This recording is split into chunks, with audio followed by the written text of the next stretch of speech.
এটাই সেই ঐতিহাসিক শিলাদেবীর ঘাট, যে ঘাটে মহাস্থানগড়ের শেষ রাজা পরশুরামের বোন শিলাদেবী নদীতে ঝাঁপ দিয়ে নিজের প্রাণ বিসর্জন দিয়েছিল। এটাই শিলাদেবীর ঘাট এখন বর্তমান। ওর থেকে ঝাঁপ মারছে, ওই ঝাঁপ মারাই নাই। ওটি এখন ওই শিলাদেবী এখন গোসল করে বেরিয়ে আসবে না, কিস করে আসতেছে, তখন শাহ সুলতান বলে ডাকছে, তখন কত যে না আমি মুসলমানের হাতে ধরা দেবো না, এই কয় বলে নদীর ডুব দিয়ে আর ওঠেনি। সেই রাজা পরশুরামের বোন শিলাদেবী যে ঘাটে আত্মহত্যা করেছিল, এটাই সেই শিলাদেবীর ঘাট এবং এটাই সেই করতোয়া নদী।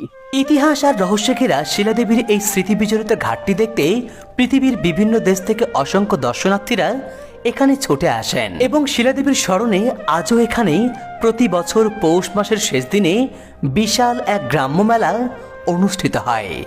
আরে ভারত থেকে লোক আসে খালি দেখতে, মানে এখানে মেলা হয়, চৈত মাসে একটা মেলা হয়, আবার জ্যৈষ্ঠী মাসে একটা মেলা হয়। কথিত আছে রাজকুমারী শিলাদেবী এতটাই রূপবতী ছিলেন যে পুণ্ডবর্ধনের ইতিহাসে তার মতো সুন্দরী গুণবতী নারী আর কেউ ছিল না।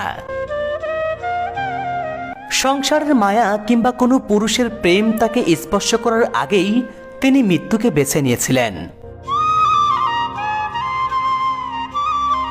তার সতীত্ব আর অসাধারণ ব্যক্তিত্বে ছিল এক রাজকীয় গাম্ভীর্য, যা ছিল সাধারণের ধরাছোঁয়ার একেবারে বাইরে। মহাস্থানগড়ের রাজপ্রাসাদে তিনি ছিলেন এক ফুটন্ত গোলাপের মতো। তার রূপের জ্যোতি এতটাই বেশি ছিল যে রাজপ্রাসাদের বাইরে তিনি খুব একটা বের হতেন না। জনশ্রুতি আছে করতোয়া নদীর এই ঘাটে দাঁড়িয়ে তিনি স্রষ্টার কাছে অলৌকিক প্রার্থনা করেছিলেন, হে প্রভু, আমাকে পাথরে পরিণত করো। তার সেই প্রার্থনা সেদিন বিফলে যায়নি। তার সতীত্বের তেজে নদীতে ঝাঁপ দেওয়ার পর জীবন্ত শিলাদেবী মুহূর্তের মধ্যেই পাথরে পরিণত হয়েছিল।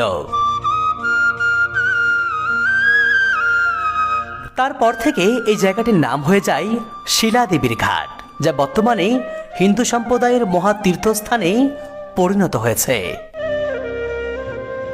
এবং এখনো প্রতিটা মানুষ পরম যত্নে শিলাদেবীকে মনে রেখেছে। কিন্তু প্রশ্ন হলো, যে শিলাদেবী রূপে গুণে গোটা পুণ্ডবর্ধন নগরীতে অদ্বিতীয় ছিল, সেই সুন্দরী রাজকুমারী কেন আত্মহত্যার পথ বেছে নিয়েছিল?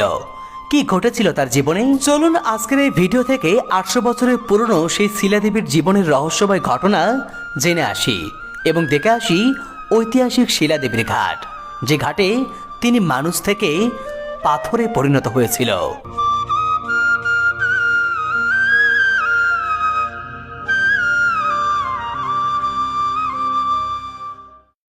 আসসালামু আলাইকুম।